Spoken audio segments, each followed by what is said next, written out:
அனைவருக்கும் வணக்கம். நம்ம daily banking and SSC point of வியூல 5 கொஸ்டின்ஸ் கரண்ட் அஃபேர்ஸ்லேருந்து பார்க்குறோம். இன்னைக்கு என்ன கொஸ்டின்ஸ் இருக்குது அப்படிங்கிறத பார்ப்போம். ஃபர்ஸ்ட் ஒன், எக்ஸ்பேண்ட் யுடிசே அப்படின்னு சொல்லி கொடுத்துருக்காங்க. ஸோ யுடிசி அப்படின்னு பார்த்தீங்கன்னா unified district information system for education அப்படின்னு சொல்லி வரணும். ஓகேங்களா? ஸோ இந்தியா லெவலில் எல்லா டிஸ்ட்ரிக்ட்லேயும் இருக்கக்கூடிய எஜுகேஷன் ரிலேட்டடான சர்வேவை மினிஸ்ட்ரி ஆஃப் எஜுகேஷன் வந்து எடுப்பாங்க. அதை தான் வந்து யுடிசி அப்படின்னு சொல்லி சொல்லுவாங்க. சரியா? So unified district information system for education அப்படிங்கிறதா கரெக்ட் ஆன்சர். ஓகேவா? என்விரான்மெண்ட் எவாலுவேஷன்லாம் கொடுத்து குழப்புவாங்க. So unified district information system for education அப்படிங்கிறதா கரெக்ட். அடுத்தது, central board of film certification has notified new age based film certification categories. Which of the following is not related to it அப்படின்னு சொல்லி கேட்டிருக்காங்க.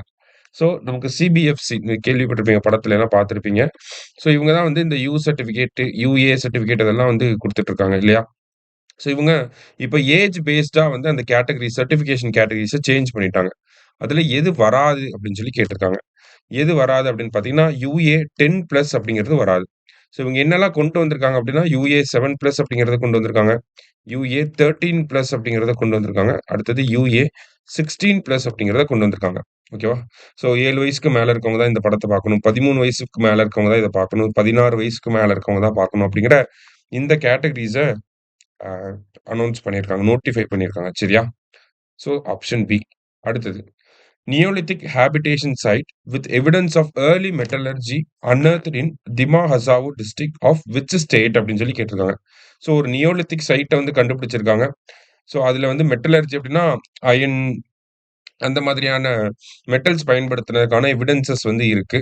So அந்த Neolithic habitation side எங்க இருக்கு அப்படின்னா திமா Hasao district அப்படிங்கிற பகுதியில் இருக்கு. அந்த திமா ஹசாவோ எங்க இருக்கு அப்படின்னு சொல்லி கேட்டிருக்காங்க. ஸோ எங்க கண்டுபிடிச்சிருக்காங்க அப்படின்னா அஸ்ஸாம்ல தான் கண்டுபிடிச்சிருக்காங்க. ஓகேவா? ஸோ திமா ஹசாவோ அப்படிங்கிறது எங்க இருக்குன்னா அஸ்ஸாம்ல வந்து இருக்கு. சரியா? அடுத்தது, Valmik Thapar who passed away recently was famously known as அப்படின்னு சொல்லி கேட்டிருக்காங்க. ஸோ இவர் எதுக்காக அறியப்படுகிறார் அப்படி பாத்தீங்கன்னா இவர் வந்து ஒரு வைல்ட் லைஃப் அண்ட் டைகர் கன்சர்வேஷனிஸ்டா இருந்திருப்பாரு. சரிங்களா? வைல்ட் லைஃப் அண்ட் டைகர் கன்சர்வேஷனிஸ்டா இருந்திருப்பாரு. ஸோ இவர் தான் ரீசெண்டா கேன்சர்ல இருந்துட்டார். சரியா? ஸோ ஆப்ஷன் சி லாஸ்டா, UPSC permitted women candidates to appear for national defence academy examinations from which year அப்படின்னு சொல்லி கேட்டிருக்காங்க. ஸோ ரீசெண்டா பாத்தீங்கன்னா நேஷனல் டிஃபென்ஸ் அகாடமியோட கிராஜுவேஷன் முடிஞ்சிருக்கும். அதுல 17 விமன் வந்து ஃபர்ஸ்ட் டைமா கிராஜுவேட் ஆகி வெளியே வந்திருக்காங்க. ஓகேங்களா? ஃபர்ஸ்ட் டைமா. ஸோ இது ஒரு சுப்ரீம் கோர்ட்ல கேஸ் போட்டு விமனையுமே இந்த என்டிஏல வந்து இண்டக்ட் பண்ணணும் அப்படிங்கிற மாதிரியான கேஸ்லாம் போட்டு அந்த கேஸை சுப்ரீம் கோர்ட் 2021ல ஜட்ஜ்மெண்ட் கொடுத்துருப்பாங்க. அடுத்ததா 2022ல இருந்து யூபிஎஸ்சியும் விமன் கேண்டிடேட்ஸை என்டிஏ எக்ஸாமினேஷன்ஸ்ல அலோவ் பண்றாங்க. ஸோ அதை கிளியர் பண்றவங்களுக்கு என்டிஏல ட்ரைனிங் இப்போ அந்த கிராஜுவேஷன் முடிஞ்சிருக்கு. மொத்தம் எவ்வளவு பேர் அப்படின்னா 17 விமன். சரியா? ஸோ இன்னைக்கு 5 கொஸ்டின்ஸ் வந்து பார்த்துருக்கோம். தேங்க்யூ.